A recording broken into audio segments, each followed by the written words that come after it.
लेकिन जब SC ST OBC के लोगों के अधिकारों की बात आती है तो उन अधिकारों पे वो इस तरह का उनके पटाख से उनकी जो टिप्पणियां उनके विचार इस तरह से आते हैं कि जैसे वो बड़ी ताकत लगा के हमारे अधिकारों को खत्म करने का काम करें। तो उन ऐसे भाइयों से तो दुश्मन बने। जब NCRB का डेटा कहता है कब 60 में कहाँ गए वो सब बाहुबली, जो तमाम धार्मिक संगठन बने वो क्यों नहीं आए उस बेटी की मदद करने के लिए? जो चुनाव के समय तो भाई बताते हो, चुनाव के बाद हमारी खाल उतारते हो, हमारे सर पे पेशाब करते हो, हमारी चोटियां काटते हो। ठीक है, हमें जो है हमारे वो थूक करके जो है हमारे सामने हमें चटवाने को मजबूर करते, तो आप कहाँ से हमारे भाई हुए, कहाँ गए? यहाँ अभी जो सोनू कश्यप की जला के हत्या कर दिया, आप समझते जला के हत्या बांग्लादेश में हुई थी तो सब सड़कों पे थे, जिससे लेना देना जिससे मिले नहीं, और यहाँ सोनू कश्यप की हत्या हुई तो किसी को हिंदू संगठन को जोड़ नहीं पड़ा। ये जो आपका दोहरा चरित्र है ये हमें सोचने को मजबूर करता है कि क्या वास्तविकता में आपके नारों में सच्चाई है? जितने अम्बेडकरवादी हैं सब सच्चे देशभक्त हैं, क्योंकि हमारे नेता बाबा साहब अम्बेडकर ने कहा कि हम प्रथम और अंतिम भारतीय हैं। अगर भाई बन के हमारा गला काट रहे हो, जो अधिकार हमें मिले उनको छीनने का काम कर रहे हो, सदियों से ये होता है, अभी भी आप ये कर रहे हो, तो कहेंगे भाई आप हमारे? आप भाई थोड़े हुए, आप तो भाई के रूप में बहरूपी हो। सरकार की एक चुनी हुई सरकार बताए क्या वो इतने बड़े समाज के हितों की, उनकी सामाजिक धार्मिक आजादी की रक्षा क्यों नहीं कर पा रही? और अगर वही सरकार जो है उन पर इस तरह का हमला कर रही है, उन्होंने अच्छा नहीं किया। सरकार को चाहिए मुख्यमंत्री को तत्काल उनसे माफी मांगे और जो जो अपराध उन्होंने किया उसका पश्चाताप करे, समझिए, क्योंकि वो वर्ण व्यवस्था को मानते हैं, मैं नहीं मानता। कॉन्स्टिट्यूशन को मानता हूँ, आर्टिकल 25-26 को मानता हूँ, 27 को मानता हूँ। जिस तरह का व्यवहार उनके साथ हुआ, जिस तरह से उनके मानने वाले जो उनके अनुयायी हैं उनको चोटियां पकड़ के खींचा गया, भी नहीं चल रहा है, बुद्धिस्टों पर डंडा चल रहा है, ईसाइयों पर डंडा चल रहा है, सिखों पर डंडा चल रहा है, जैनों पर भी डंडा चल रहा है, सरकार में तो सभी पे चल रहा है। और इनसे तो शंकराचार्य नहीं बचे, जिन चंद्रशेखर आजाद, बहुत स्पष्ट घोषणा आपके चैनल से कर रहा हूँ, हम किसी जाति धर्म के विद्रोह में नहीं है, ना विरोध। हम तो चाहते हैं सब समता के मार्ग पर रहें, हर व्यक्ति इंसान को इंसान माने और उसके अधिकारों के प्रति सजग हो, उसकी कोशिश करेगी कि उसको उनके द्वारा किसी दूसरे का अपमान हो। देश भर में यूं तो आप तमाम चीजें देख ही रहे होंगे, लेकिन उत्तर प्रदेश के रामराज के हालात क्या बने हुए हैं, हर दिन मैं आपको लगातार खबर बता रही हूँ। हाल फिलहाल में मेरठ का मामला देखा होगा, फिर उसके बाद बरेली में जिस प्रकार से 12 लोगों को जुम्मे की नमाज अदा करने की वजह से उनकी गिरफ्तारी कर ली जाती है, उन पर FIR दर्ज कर ली जाती है, लोग लगातार सवाल कर रहे हैं। हालांकि एक बात और बता देना बेहद आवश्यक है, हिंदुत्व की राजनीति करने वाली बीजेपी सरकार मुख्यतः अब शंकराचार्यों के कार्यकर्ताओं की भी पिटाई करने लगी है। आपने देखा ही होगा वीडियो इस पूरे विषय पर लेकर। यूं तो हम तमाम लोगों से बातचीत करते हैं, लेकिन नगीना सांसद चंद्रशेखर आजाद जो अमूमन बेधड़क होकर बोलते हैं और मुख्य तौर पर बहुजन समाज का एक नेतृत्व करते हैं। सर कैसे देख रहे हैं इस पूरे मामले को? पहले तो मैं बरेली के मामले से शुरुआत करना चाहूंगी कि 12 लोगों पर FIR दर्ज कर दी जाती है। देखिए, पहली बात तो ये है कि देश में संविधान का राज है, और जब सरकारें, पुलिस, एडमिनिस्ट्रेशन कोई ऐसा कार्य करती है जो संविधान पे सीधा हमला होता है, तो हमारी न्यायपालिका हमारी रक्षा करती है। देख जस्टिस ऑफ इंडिया बैठे थे बंगाल के कार्यक्रम में, वहाँ की मुख्यमंत्री जो अपनी बात रख रही, तो वो कह रही थी कि भाई आपको कॉन्स्टिट्यूशन को प्रोटेक्ट करना है, आपको देश के लोगों को प्रोटेक्ट करना है। तो एक चुनी हुई मुख्यमंत्री, एक चुनी हुई सरकार देश की न्यायपालिका से उम्मीद करती है कि वो हमारे राइट्स का प्रोटेक्शन करे। तो बरेली में जो हुआ वो, उससे चिंता लोगों की बढ़ी। जहाँ एक तरफ आप तमाम धार्मिक कार्यक्रम को बड़ा उत्साह से मनाने के लिए परमिशन दे रहे हैं, सहयोग कर रहे हैं, वहीं खाली स्थान पे अगर कोई नमाज पढ़ रहा है तो उसको आप अरेस्ट करके जिस तरह का जो भय पैदा कर रहे हैं, और हमारी जो फॉरेन पॉलिसी है या जिस तरह से जो है चारों तरफ अगर आप देखोगे कई ऐसे सर्वे हैं जिसमें इंडिया का नाम जो है हेट क्राइम की लिस्ट में भी आ रहा है, कि वहाँ अल्पसंख्यकों के प्रति, मुसलमानों, जैनों, बौद्धिस्टों, ईसाइयों, सिखों के प्रति जो है हिंसा की घटनाएं बढ़ रही हैं। इससे जो है हमारी फॉरेन पॉलिसी पे इसका इफेक्ट पड़ेगा, और हो सकता है कल इसका खामियाजा हमें किसी बड़े नुकसान के तौर पर उठाना पड़े, क्योंकि जो मित्र देश हुआ करते थे कभी हमारे, आज वो मित्र देश नहीं रहे। तो ये सीधा सा आर्टिकल 25-26 पे हमला है। इसलिए मैंने जो है इसको कंडेम किया, और मैंने सवाल पूछा है एडमिनिस्ट्रेशन से, पुलिस से और सरकार से कि उनकी सरकार में, उनके नेतृत्व में इस तरह का हमला जो है कमजोर वर्गों पे हो रहा है, तो सरकार उसके प्रोटेक्शन के लिए क्या करे। क्योंकि मुख्यमंत्री गार्जियन है उत्तर प्रदेश के, DGP, चीफ सेक्रेटरी, उनकी रिस्पॉन्सिबिलिटी है कि सभी के जो है सामाजिक, धार्मिक, आर्थिक जो अधिकार है उनका संरक्षण होना चाहिए, उनकी सुरक्षा होनी चाहिए। तो सरकार क्या कर रही है? जवाबदेही मेरी नहीं है, हम्म, जवाबदेही सरकार की।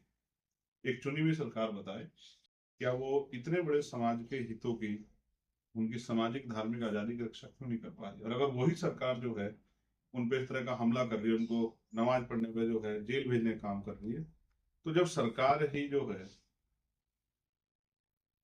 हिंसा, वॉयलेशन, अपराध पे उतर आएगी, तो फिर न्यायपालिका के अलावा कोई रास्ता नहीं है।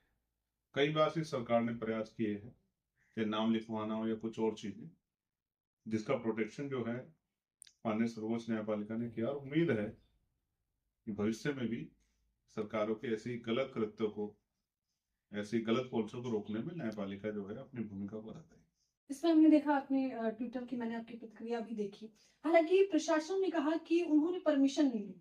उन्होंने कहा कि सामूहिक तौर पर अगर नमाज पढ़नी थी तो पहले उसकी परमिशन लेनी चाहिए। हमने हवाई जहाज में देखा है कि लोग जा रहे हैं और अपने ईश्वर का नाम ले रहे हैं। हमने ट्रेनों में देखा है, रेलवे स्टेशन पे देखा है, बड़े मॉलों में देखा है। एक धर्म को छूट और दूसरे पे डंडा। हालांकि यहाँ तो एक पे ही नहीं चल रहा है, बुद्धिस्टों पे डंडा चल रहा है, ईसाइयों पे भी डंडा चल रहा है, सिखों पे भी डंडा चल रहा है, जैनों पे भी डंडा चल रहा है। सरकार में तो सभी पे चल रहा है, और इनसे तो शंकराचार्य नहीं बचे।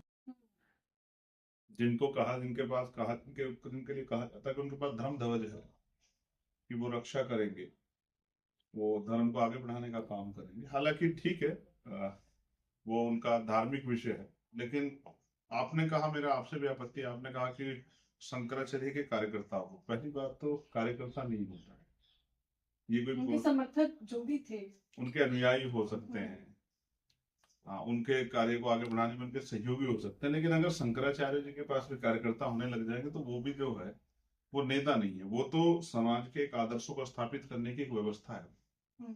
मैंने भी उसको स्टडी किया। हालांकि मैं इस तरह से उनको वो नहीं कर रहा हूँ कि वो अपने उसमें क्या करते हैं, लेकिन जिस विषय पे उनके साथ ये हुआ है, ये आपत्तिजनक है। इस पे मेरी घोर आपत्ति, क्योंकि मैं कॉन्स्टिट्यूशन को मानता हूँ, आर्टिकल 25-26 को मानता हूँ, 27 को मानता हूँ। जिस तरह का व्यवहार उनके साथ हुआ, और जिस तरह से उनके मानने वाले जो उनके अनुयायी हैं, उनको चोटियां पकड़ के खींचा गया, उनको अपमानित किया गया, जिस तरह से जो छत्रक है, जिस तरह से उसको गिराया गया, और जिस तरह का माहौल बनाया गया, एक जिस तरह का अपमान उनका किया गया, इस पे मेरी असहमति, कितने ही उनसे मेरे वैचारिक मतभेद क्यों ना हो। आप ये समझिए, क्योंकि वो वर्ण व्यवस्था को मानते हैं, मैं नहीं मानता। वो कई बार वो कहते हैं कि भाई भगा दो, इनको भगा दो, उनको भगा दो, ये वहां चले जाए, वो कहते हैं ये गद्दार है, धार्मिक। मैं जैसे किसी की ठेकेदारी में नहीं लेके बैठा। मेरे वैचारिक मतभेद हो सकते हैं स्वामी अवमुक्तेश्वरानंद जी से, जो शंकराचार्य हैं। लेकिन अगर उनके साथ भी कुछ गलत होगा तो मैं इस बात को जरूर कहूंगा, इसमें मुझे कोई आपत्ति, इससे मुझे कोई फर्क नहीं पड़ता, क्योंकि मैं संविधान को मानने वाला व्यक्ति। उनके साथ जिस तरह का व्यवहार हुआ वो नहीं होना चाहिए था। जिस तरह से उनके अनुयायियों के साथ, वो छोटे बच्चे हैं, उसके उनके साथ हिंसा हुई, अपमानित किया गया, ये इससे लोगों में चिंता है, बड़े सवाल खड़े हो गए। सरकार को जवाब देना चाहिए कि ऐसा क्यों हो रहा है। मेरा विरोध है, बहुत मजबूत विरोध है, तमाम असहमतियों के बाद, कि मैं उनके विचार का, उनकी उनके जो जो विचार वो देते हैं, जो बात वो कहते हैं, मैं भले ही उनका जो है वैचारिक हम लोगों में मतभेद हो, लेकिन अगर उनके साथ कुछ गलत हुआ, और जो मैंने अपनी आंखों से देखा, जिस तरह से मैंने उनको अपमानित होते हुए देखा है, तो मैं ये कह सकता हूँ कि सरकार ने अच्छा नहीं किया। सरकार को चाहिए मुख्यमंत्री को तत्काल उनसे माफी मांगे, और जो जो अपराध उन्होंने किया उसका उसका पश्चाताप करे, और जो उनके अनुयायी हैं, जिनके साथ जो हिंसा हुई है, उनके इलाज की, और उनके साथ जो है भविष्य में ऐसा ना हो, इसकी भी सरकार को ध्यान रखना चाहिए। हुआ ये है ना, जिन ये आई सरकार आई तो थी दूसरे धर्म के लोगों को पीटने के लिए, लेकिन ये तो अपने को भी नहीं छोड़ने को तैयार। मैं आपको एक बात बता दूं, मैं चंद्रशेखर आजाद बहुत स्पष्ट घोषणा आपके चैनल से कर रहा हूँ, हम किसी जाति धर्म के विद्रोह में नहीं है, ना विरोध।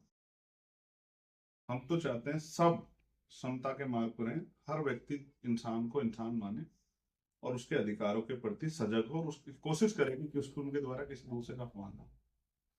हम किसी के अधिकारों से घृणा नहीं करते, लेकिन जो अधिकार संविधान रूप से हमें मिले, अगर उनके प्रति कोई आंदोलन चलाता है, उनके प्रति कोई पंचायत करता, मीटिंग करता, तो हमारे दिलों को भी तकलीफ होती है कि जो, वैसे तो सब भाई हैं हिंदू, लेकिन जब SC ST OBC के लोगों के अधिकारों की बात आती है तो उन अधिकारों पे वो इस तरह का उनके पटाख से उनकी जो टिप्पणियां उनके विचार इस तरह से आते हैं कि जैसे वो बड़ी ताकत लगा के हमारे अधिकारों को खत्म करने का काम करें। तो उन ऐसे भाइयों से तो दुश्मन भले, ऐसे दोस्तों से दुश्मन भले, कि जो कम से कम दुश्मन का हमें पता तो है दुश्मन है, आप भाई बन के हमारा गला काट रहे हो, जो अधिकार हमें मिले उनको छीनने का काम कर रहे हो, सदियों से ये होता है, अभी भी आप ये कर रहे हो, तो कहेंगे भाई हो आप हमारे? आप भाई थोड़े हुए, आप तो भाई के रूप में बहरूपी हो, जो चुनाव के समय तो भाई बताते हो, चुनाव के बाद हमारी खाल उतारते हो, हमारे सर पे पेशाब करते हो, हमारी चोटियां काटते हो। ठीक है, हमें जो है हमारे वो थूक करके जो है हमारे सामने हमें चटवाने को मजबूर करते, तो आप कहां से हमारे भाई हुए? जब NCRB का डेटा कहता है कब 60 में कहाँ गए वो सब बाहुबली, जो तमाम धार्मिक संगठन बने वो क्यों नहीं आए उस बेटी की मदद करने के लिए?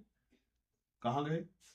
यहाँ अभी जो सोनू कश्यप की जला के हत्या कर दी, आप समझते, जला के हत्या बांग्लादेश में हुई थी तो सब सड़कों पे थे, जिससे लेना देना जिससे मिले नहीं, और यहाँ सोनू कश्यप की हत्या हुई तो किसी को हिंदू संगठन को जोड़ नहीं पड़ा। ये जो आपका दोहरा चरित्र ना, ये हमें सोचने को मजबूर करता है कि क्या वास्तविकता में आपके नारों में सच्चाई है? क्या आप जो बात कह रहे हैं वो सही है? नहीं, ये आपका कृत्य हमें बताता है, ये दोहरा व्यवहार हमें बताता है कि आप कह कुछ रहे हैं और कर कुछ रहे हैं। इसका मतलब आपके नारे राजनीतिक चुनावी, और हमारे नारे सच्चे हैं कि हम कमजोर वर्गों के जैसे हैं, और जब तक उनको मान सम्मान का जीवन नहीं मिलता, उनको अधिकार नहीं मिलता, हम लोग संघर्ष करेंगे। ये आपने हमारे महापुरुष करते आए, उनके रास्तों पर चल के हम लोग कर रहे हैं, लेकिन हमसे बड़ा राष्ट्रवादी कोई नहीं हो सकता है। तो राष्ट्रवादी का मतलब समझती है, तो राष्ट्रवादी भी इन्हीं का दिया शब्द है। हम सच्चे देशभक्त हैं, हम जितने अम्बेडकरवादी हैं सब सच्चे देशभक्त हैं, क्योंकि हमारे नेता बाबा साहब अम्बेडकर ने कहा कि हम प्रथम और अंतिम भारतीय हैं।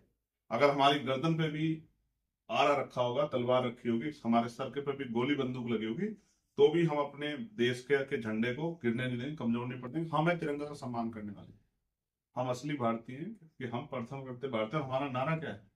जय भीम जय भारत। यानी कि हम अपने देश को दुनिया में सर्वश्रेष्ठ देश बनता देखना चाहते हैं, ऊंचाई छूता देखना चाहते हैं। लेकिन इसके आधार पे हम ये नहीं कहेंगे कि ये देश छोटा है बड़ा है, नहीं।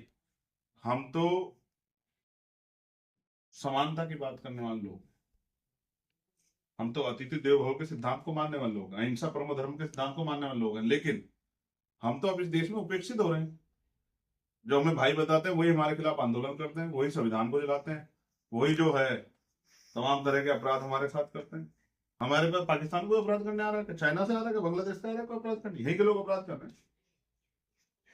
तो जो हमारे अधिकारों छिड़ रहा है वो हमारा कभी भाई नहीं हो सकता। और कमजोर वर्गों के लोगों को चाहिए कि अपनी एकता मजबूत करें, एक मजबूत रहेंगे तभी उनकी तरक्की सुनिश्चित है। अच्छा, एक बात आपने कही थी जो मैंने भी सुनी थी, इस पर मैंने बकायदा एक खबर भी बनाई थी। आपने कहा कि मैं राजनीतिक अछूत हूँ, जो सुनने में भी बहुत भौचक्का लगता है, लेकिन किस आधार पे आपने ये बात कही? देखिए, मैं मेरठ गया, 8 तारीख को घटना हुई, 8 तारीख की शाम को चर्चा में आई, मैंने अधिकारियों से बात की। मैं संवैधानिक व्यवस्था को ना मानता, कानून का मानता, तो फिर मुझसे सवाल होने चाहिए थे। 9 तारीख के लिए मुझे वहां के सारे अधिकारियों ने कहा कि आप हमें सब 24 घंटे का समय दो, आज आप ना हो। अगर मुझे उसमें कोई राजनीतिक लालसा लाभ होता तो मैं 9 तारीख को जाने पर सारी दुनिया गई थी। लेकिन मुझसे अधिकारियों ने मुझे विश्वास दिलाया कि हमें 24 घंटे का समय दो, हम कार्रवाई करके देंगे, आप बताना। आप पता कर लो अधिकारी, मैं झूठ नहीं बोलता हूँ, मेरा नेचर ही झूठ बोलना है। आपको अधिकारी बता दें, क्योंकि मेरी बात है, उन्होंने मुझसे समय मांगा कि आप हमें 24 घंटे का समय, तो मैं नहीं आया, मैं नहीं गया। लेकिन जब 24 घंटे का समय पूरा होगा तो फिर नैतिकता के आधार पर मेरा हक बैठता है कि मैं जाकर अपने लोगों की लड़ाई लड़ूं। तो मैं जब वहां गया मुझे जाने नहीं दिया गया। कार्यकर्ताओं ने विरोध किया तो उन पर लाठीचार्ज कर रहे हैं।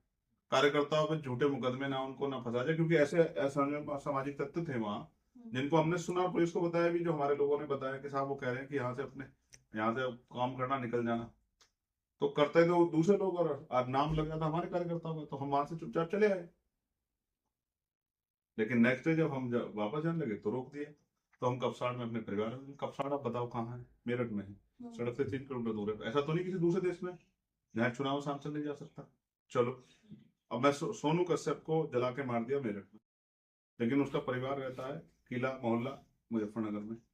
घटना थी मेरठ की, मैं उनके परिवार से मिलने जा रहा था, मैं उनके परिवार से 1 किलोमीटर दूर था, पुलिस ने वहां मुझे रोक लिया। उनका परिवार चल दिया वहां से कि हमें अपने बेटे से मिलना है। मेरी वो बहन और उनकी माता भी आ गई कि हमें चंद्रशेखर से मिलना है, वो हमारी मदद करने के लिए यहाँ है। 300 मीटर दूर थे वो लोग मुझसे, पुलिस उनको वहां से उठा लेगी। तो इसलिए मैंने कहा कि मैं राजनीतिक अछूत हो गया हूँ कि मैं अपने परिवारों से मिल ही नहीं सकता। उत्तर प्रदेश में गुंडे मिल सकते हैं, उनकी हत्या कर सकते हैं, उस माँ को मार सकते हैं, उस बहन को उठा के ले जा सकते हैं, लेकिन एक भाई नहीं मिल सकता अपने परिवार से। क्या लगता है, अमूमन हम ऐसी वीडियोस देखते हैं इसलिए मैंने कहा क्या कि आप मैं, नहीं चाहते हो कि आप आगे आगे पुलिस पीछे पीछे, कभी बैरिकेड, कभी डिटेन, कभी रोक इसलिए लेना। मैंने कहा कि मैं राजनीतिक अछूत हो गया हूँ कि मैं अपने लोगों से नहीं मिल पा। इसका जवाब सरकार दे, क्राइम रोक देना, क्या जरूरत पड़ेगी मुझे जाने की? क्राइम खत्म हो जाएगा तो मैं क्यों जाऊंगा? अब पुलिस और मेरा तो चोली दामन का साथ, अपराध होगा मैं जाऊंगा, मैं जाऊंगा तो मुझे रोकने के लिए पुलिस आएगी। पुलिस अपना काम करे, मैं अपना काम करूं। मैंने उस दिन पुलिस को रोका थोड़ा ही, मैंने उनसे कहा आप रोको, लेकिन हिंसा का प्रयोग मत करो। देखो मुझे उस दिन यहाँ कील चुभी, यहाँ कील चुभी, 4 जगह मुझे कील चुभी। मुझे भी डर था कि सब एक विचार के लोग तो हैं नहीं, तो कोई हफ्ता के पुलिस की बेस में सिविल के लोग भी थे, कोई जहर की जो है कील तैयार करके जो मेरे विरोधी लोग हैं, नुकसान पहुंचा दे। तो मैंने उनसे कहा कि भाई आप रोको। मैंने उनको बताया भी कि कोई नोकीली चीज चुबा रहे हैं आपके लोग, ये ठीक नहीं है। इस तरह का व्यवहार एक चुने हुए सांसद के साथ क्या होना चाहिए? और आप मुझे क्यों रोक रहे हैं? अपराधियों को रोको ना भाई, मुझे क्यों रोक रहे हैं? मैं क्या अपराध कर रहा हूँ? मैं अगर अपराध कर रहा हूँ मुझे फांसी चढ़ा दो। लेकिन जो लोग जातीयवादी मानसिकता रखते हैं उनको इस बात का डर है कि उन्होंने वो जो अपराध कर रहे हैं उनका जो संरक्षण हो रहा है, चंद्रशेखर आएगा तो उन लोगों में बल पड़ेगा, वो अपनी आवाज को मजबूती से उठाएंगे। कई बार तो लोग अपमानित होकर क्राइम झेल के घर में बैठ जाते हैं, लेकिन जब उनका कोई, उनको हिम्मत आती है कि भाई मुझे लड़ना है, इस देश में की आबादी तो बहुत 30 करोड़ से ज्यादा थी, अंग्रेज मुट्ठी भर दे, लड़ क्यों नहीं पाए? क्योंकि उनके अंदर हिम्मत नहीं बन पाई। जब हिम्मत बनी, आंदोलन खड़ा हुआ, तो वो अंग्रेज भाग गए उल्टे पैरों। तो बलिदान देने पड़े ना। तो आपको आपकी जान का खतरा नहीं है? ठीक है, एक ही बार तो मरूंगा, थोड़ा इससे पहले भी आप पे हमला हो चुका है। नहीं नहीं, ये मैंने कहा ना, ठीक है, इससे भी लोगों को दिक्कत है। पहले वही लोग मेरे लिए सुरक्षा मांगते थे, अब वही लोग मेरी सुरक्षा पर टिप्पणी करते हैं। अब ठीक है, सब राजनीतिक है, लोगों को लगता है कि भाई इस आदमी किस तरह डिफेम करें, तो तमाम तरह की बातें करते हैं। मैं ये कह रहा हूँ, मैंने कहा कि मतलब आपको डर नहीं लगता, मेरा जिस सवाल ये जिस था। व्यक्ति के ऊपर इतनी बहनों का, माओ का, बड़े बुजुर्गों का, नौजवान भाइयों का, बच्चों का प्यार आशीर्वाद है, उसको क्या होगा? और होना होगा तो किस पे रुकेगा? खांसी जुकाम से लोग मर जा रहे हैं, बुखार से मर जा रहे हैं, मुझे मरना होगा तो मर जाऊंगा। मगर जिस दिन मुझे गोली लगी और मैं बच गया, मुझे उस दिन ऐसा महसूस हुआ कुदरत ने जो मुझे जीवन दिया है, मेरे जीवन की रक्षा भी इसलिए की है कि अभी जो काम वो मुझसे लेना चाहते हैं, जो बाबा साहब अम्बेडकर, मानव काशीराम था, महामना राम सुब्बा, तमाम हमारे जो महापुरुष हैं, फूले साहब हैं, साहू जी महाराज, उनका जो अधूरा सपना है, जो भी लोगों के अंदर क्या, मतलब लोगों के मन में भाव है कि भाई कोई आके हमारी लड़ाई लड़ेगा, तो वो भी, वो उनके जो जो सपने थे उनके, वो पूरे नहीं हुए। तो उनका भी आशीर्वाद मेरे साथ है, और मुझे ऐसा लगता है कि इसी जीवन में हम महापुरुषों के अधूरे काम को पूरा कर लेंगे, ऐसा मेरा विश्वास है। अगले आने वाले 10 साल बहुत अच्छे होंगे कमजोर वर्गों के लिए, और कमजोर वर्गों को अपने आजादी, आजादी अभी महसूस नहीं कर पाए, आजादी, आजादी से जीवन जीने का मौका मिलेगा, इस बात का मैं आपको विश्वास दिलाता हूँ, उसके लिए हम संतुष्ट हैं। तो क्या एक अकेले सांसद चंद्रशेखर आजाद मनुवादी सरकार के लिए काफी है? इनकी संख्या बढ़ाएंगे हम लोग। आज आप लोकसभा चुनाव करा तो हम इनकी संख्या बढ़ाने के लिए कोशिश करेंगे। उससे पहले हम लोग विधानसभा में भी कोशिश करेंगे कि हमारे लोगों की संख्या बढ़े। देखो मैं अकेले, तो सच है कि एक अकेला अकेला ही है, कोशिश तो वो अकेला आदमी कर रहा है 100 के बराबर, लेकिन प्रयास ये है कि उनकी संख्या विधानसभा में बढ़ जाए। और लोग इस बात को समझ भी रहे हैं, क्योंकि देखो मैं गरीब परिवार से आया, तो मैं गरीबों के दर्द को समझता हूँ, पढ़े लिखे नौजवानों को भी समझता हूँ, उनके लिए रोजगार कितना आवश्यक है, एजुकेशन सबके उसमें हो, दायरे में हो कि एजुकेशन का लाभ ले सके, अपनी मनचाही पढ़ाई कर सके। तो एजुकेशन सिस्टम में थोड़ा चेंजेस करने की जरूरत है, हेल्थ सिस्टम थोड़ा चेंजेस करने की जरूरत है। महिलाओं के लिए मेरे पास बहुत अच्छा प्लान है कि घर पे जो ग्रामीण महिलाएं, उनको रोजगार मिल जाए, जो पढ़ी लिखी बहनें हैं उनको रोजगार मिल जाए, ग्रामीण क्षेत्रों में खेल कूद और तमाम स्पोर्ट के जो इवेंट हैं, उनको बढ़ावा मिले ग्रामीण पड़ता, उसके लिए भी मेरे पास है। मैं ही अकेला आदमी था जिसने आवाज उठाई कि एडवोकेट प्रोटेक्शन एक्ट लागू होना चाहिए। मैं ही था जिन्होंने होमगार्ड के लिए, पीआरडी के जवानों के लिए आवाज उठाई। मैं ही था जिसने पुलिस के जवानों के लिए आवाज उठाई। मैं ही था जिसने आशा, आंगनबाड़ी, भोजन माता, पंचायत सहायक, रोजगार सेवक और जितने भी कॉन्ट्रैक्ट पे जितने भी जो लेबर्स हैं उनके लिए जो है, उनके लिए, उनकी वेतन वृद्धि के लिए, उनके उनको तमाम तरह सुविधा देने के लिए मैंने ये आवाज उठाई। और मैं कोशिश कर रहा हूँ कि एक आवाज से बहुत सारे लोगों की आवाज मिल जाए तो एक शक्ति बन जाए लोगों का भला। हमें जरूरत है पुलिस को भी आराम देने की और पुलिस से उचित काम लेने की भी जरूरत है। पुलिस पर दबाव बनाने की जरूरत नहीं है। उनको उनको खाकी का इकबाल इतना बुलंद होना चाहिए कि अपराधी 1000 किलोमीटर दूर भी रह के अपराध करने की हिम्मत नहीं जुटा। हमें एक ऐसा समाज बनाना है, हमें एक ऐसी व्यवस्था लागू करनी है, उसके लिए हमें सत्ता की जरूरत है। सत्ता प्राप्त होगी तभी हम लोग पॉलिसी बना पाएंगे। अब सुनिए, भाजपा सरकार में हमारे 100 मेंबर भी बन जाए भाजपा सरकार में, हम कैसे पॉलिसी बना लेंगे? तो हमें राजकाज में आना है, इसके लिए हम लोग मेहनत कर रहे हैं और उम्मीद है कि जनता में आशीर्वाद। लेकिन वो तो आखिरी सवाल लेना चाहूंगी, तभी संभव होगा जब वोट चोरी से बच पाएंगे, क्योंकि वोट चोरी का मुद्दा आपने भी संसद में भी मैंने देखा, आपने बकायदा तख्ती पकड़ के संसद के बाहर भी हमने देखा कि वोट चोरी, बीएलओस की जानों का भी आपने आंकड़ा पेश किया। तो कैसे बचाएंगे फिर वोट चोरी? अगर आप कह रहे हैं सबसे बड़ा मुद्दा है तो आप बचाएंगे कैसे? ये डाल डाल और हम पात पात, ये वोट काटेंगे और हम लोग वोट बनवाते रहेंगे। हम अपने सही वोट को नहीं कटने देंगे और हम कोशिश करेंगे कि हमारे लोग अपने वोट का प्रयोग करना सीख जाए और हम वोटिंग परसेंटेज को इतना बढ़ा देंगे कि ये सोच भी नहीं पाएंगे। हम घर घर में जाके हमारे कार्यकर्ता अपील कर रहे हैं कि चाहे भूखे रह जाना, एक रोटी कम खाना, चाहे काम पे उसके बाद जाना, लेकिन पहले अपने वोट कास्ट करके जाना, वोट डाल के जाना। अब देखो, हम लोग तो हम अब ये नहीं कह रहे ना, अब देखना कभी ऐतिहासिक होगा यूपी का चुनाव, इतने % पोलिंग होगा कि लोग सोच भी नहीं पाएंगे। अब देखना, हम लोगों से अपील करेंगे कि वो कहीं भी यहाँ आए, वोट डालें और अपने ऊपर हुए जुल्म का हिसाब वोट की चोट से करें। बाबा साहब के लिए वोट डालें, आजाद समाज पार्टी, काशीराम साहब के लिए वोट डालें, मामला राम सुपरमन जी के लिए वोट डालें, फूले जी के लिए, साहू जी के लिए, पेरियार जी के लिए, माँ बिजली पासी के लिए, तमाम जो हमारे महापुरुष, महाराजा बिजली पासी के लिए, महाराजा लाखन पासी के लिए अपने वोट का प्रयोग करें। संतराम प्रजापति जी के लिए अपनी वोट, बाबू जगदेव प्रसाद कुशवाहा, जननायक कपूर ठाकुर के लिए अपनी वोट का प्रयोग करें, दीना माना वाल्मीकि जी के लिए अपनी वोट का प्रयोग करें और आजाद समाज पार्टी वोट को देखें कैसे नहीं बदला होता। हम भी देखते हैं कि कैसे नहीं बदलाव होता।